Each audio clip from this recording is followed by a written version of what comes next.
اور یہ 2-3 issues solve کر تو ہفتے 10 دن کے بعد واپس نیو ٹریڈنگ سسٹم پہ ہم لوگ آ جائیں گے. فاروق خان صاحب ہمارے ساتھ اس وقت موجود تھے اور ان کا یہی کہنا ہے کہ جو پاکستان اسٹاک ایکسچینج میں نیا ٹریڈنگ سسٹم متعارف کروایا گیا ہے اس میں جو کچھ مسائل اس وقت آ رہے ہیں بروکرز کو ان پر جو ہے وہ کام کیا جا رہا ہے. صرف بروکرز کو سہولت فراہم کرنے کے لیے کچھ وقت کے لیے ٹیمپرری طور پر جو ہے وہ بحال کیا. بہت شکریہ حبیب، آپ ہمیں اس حوالے سے اپڈیٹ کر رہے تھے. مہنگائی موسمیاتی عوامل کی وجہ سے بڑھ رہی ہے، حکومت نئی منطق لے آئی. وزارت خزانہ کا کہنا ہے کہ عالمی مارکیٹ میں تیل کی قیمت بڑھنے سے، مہنگائی اور ڈالر مہنگا ہونے سے ٹرانسپورٹ کے کرائے بھی بڑھ سکتے ہیں. حکومت نے عالمی مارکیٹ میں مہنگائی کا دباؤ عوام کو منتقل نہیں کیا. مہنگائی پر قابو پانے کے لیے ٹارگیٹڈ سبسڈی کا پروگرام بھی تشکیل دیا جا رہا ہے. تو آپ کو اپڈیٹ کر رہے ہیں. مہنگائی موسمیاتی عوامل کی وجہ سے بڑھ رہی ہے، حکومت نئی منطق لے آئی. وزارت خزانہ کا کہنا ہے کہ عالمی مارکیٹ میں تیل کی قیمت بڑھنے سے، مہنگائی اور ڈالر مہنگا ہونے سے ٹرانسپورٹ کرائے بڑھ سکتے ہیں. حکومت نے عالمی مارکیٹ میں مہنگائی کا دباؤ عوام کو منتقل نہیں کیا.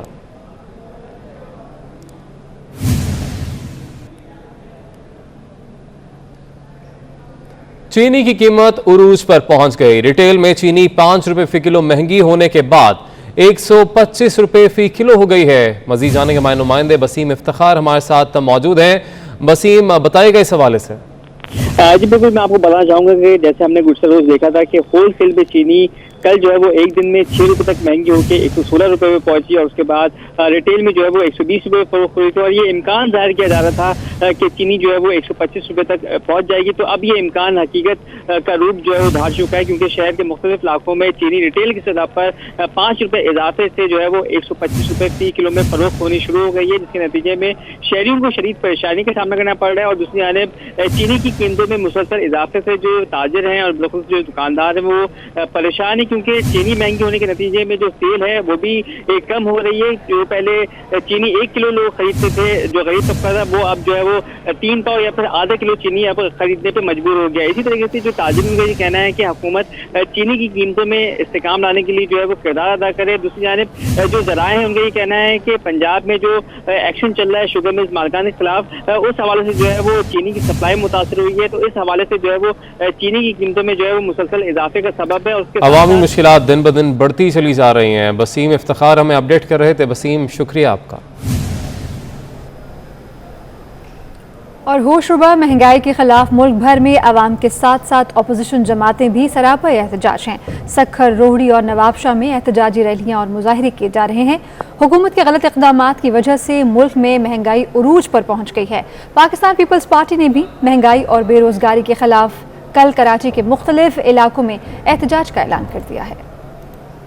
مہنگائی نے عوام کی زندگی اچیرن کر دی ہے. شیخ اور نوش اور 2 وقت کی روٹی کے لالے پڑنے پر مہنگائی کے ستائے لوگ سڑکوں پر نکل آئے. اپوزیشن جماعتیں بھی حکومت کے خلاف پرزور احتجاج کرتی نظر آ رہی ہیں.